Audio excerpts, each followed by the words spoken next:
All right, today we're going to dive into one of the most formative stories in history, the life of the Prophet Muhammad, and specifically his early years in Mecca. Let's get right into it. So here's the big question that really drives this whole story. How on earth does an orphaned boy, a shepherd from the deserts of Arabia, grow up to become a figure who literally reshapes the world? That's the journey we're about to take.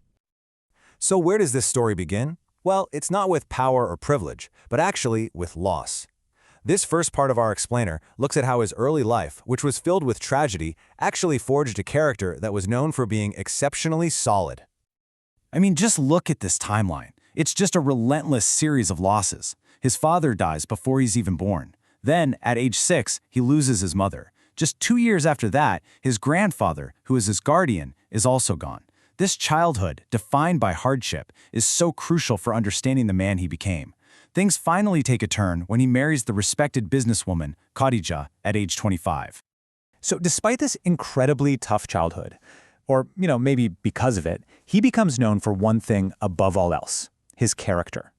Long before any talk of prophethood, the people of Makkah had these nicknames for him: As-Sadiq, which means the truthful one, and Il-Amin, the trustworthy one. This reputation was everything. It was his social currency. Okay, so you've got this man who's known for being incredibly trustworthy. How does he go from that to receiving a message from God? That's what we're getting into next. This is the moment that changes everything. So fast forward, Muhammad is now 40 years old. He's a successful merchant, a husband, a father, but something's not right. He's really bothered by the corruption and the spiritual emptiness he sees all around him. So he starts taking these retreats, heading to a cave up in the mountains called Hira, just to think and meditate. And it's right there, in that total solitude, during the month of Ramadan, that everything changes. The angel Gabriel, Jibril, appears before him with this one single powerful command: Iqra, which means read. Now think about this for a second. An angel gives you a divine command. What do you do? His response is just so human, so honest. See, he was unlettered. He couldn't read or write, so he just replies, "I cannot read." But the angel embraces him and repeats the command, and this time reveals the very first verses of what would become the Quran. These words signaled the beginning of his prophethood, and just like that, the trustworthy merchant became a messenger of God. His entire life just pivoted. Okay, so receiving the message, that's one thing. But now you have to share it.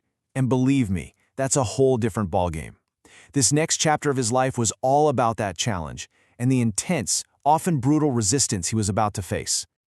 At first, he keeps it quiet. For 3 whole years, the message is only shared with his inner circle: his wife Khadija, his best friend Abu Bakr, his young cousin Ali. But then, the command comes down from God. It's time to go public. He climbs Mount Safa, gathers all the clans of Makkah, and delivers the message for everyone to hear. And the backlash? Oh, it was immediate, and it was fierce.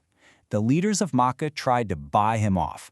They offered him anything he could possibly want: wealth, status, even to make him their king, if he would just stop talking.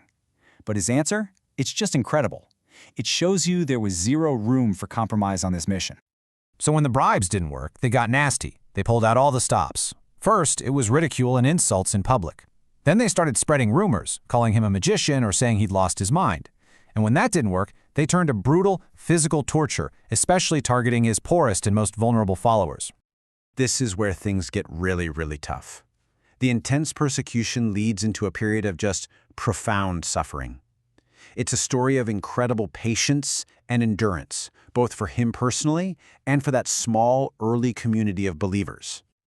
Just look at this number: 3 years. That's how long the Prophet's entire family clan was put under a crushing social and economic boycott. For 3 years, they were basically exiled to a valley just outside the city, totally cut off from food and trade. It was a time of literal starvation and immense hardship. And just when you think it couldn't get any worse, right after that boycott finally ends, he gets hit with this 1-2 punch of personal tragedy. He loses his 2 biggest supporters. His rock, his wife Khadija, who was the very first person to believe in him, passes away, and then his shield, his uncle Abu Talib, who had protected him from the worst of the abuse, also dies. Both gone in the same year. It's no wonder they call it the Year of Grief. So, desperate for some support, any support, he travels to the nearby city of Taif. He's hoping to find a safe haven, maybe some new allies. But what he gets instead is just brutal. He's not just rejected, he's mocked, insulted, and physically attacked by the people there, who actually set their children on him to throw stones until he bled. So at this point, it really feels like the end of the road. His wife is gone, his uncle is gone, a whole city has just stoned him, all the doors seemed closed. But, and this is a huge but, right at this lowest point, a new path is about to open up from a completely unexpected direction. And it's right then, in his darkest hour, that God grants him this incredible, miraculous experience as a form of comfort, the Isra and Miraj. It was a night journey from Makkah all the way to Jerusalem, and then an ascension up through the heavens. It was a profound spiritual lift, a divine reassurance that he was still on the right path, right when he needed it most. And then a flicker of worldly hope appears. During the yearly pilgrimage to Mecca, a few men from a city up north called Yathrib happen to meet him. They hear his message and they believe. They go back home and return the next year with even more people, and this time they make a pledge to protect him as one of their own if he would just come to their city. This was the first crack of dawn. Of course, when the leaders in Makkah hear about this new alliance, they panic. They decide that's it, he has to be killed, and they plot his assassination. But he's warned just in time. What follows is this incredibly tense escape in the middle of the night, hiding in a cave for 3 days to avoid being caught, before making the historic journey, the Hijra, to Yathrib. This wasn't just a trip, it was the start of a whole new chapter. And the welcome he gets there is the complete opposite of what happened in Taif.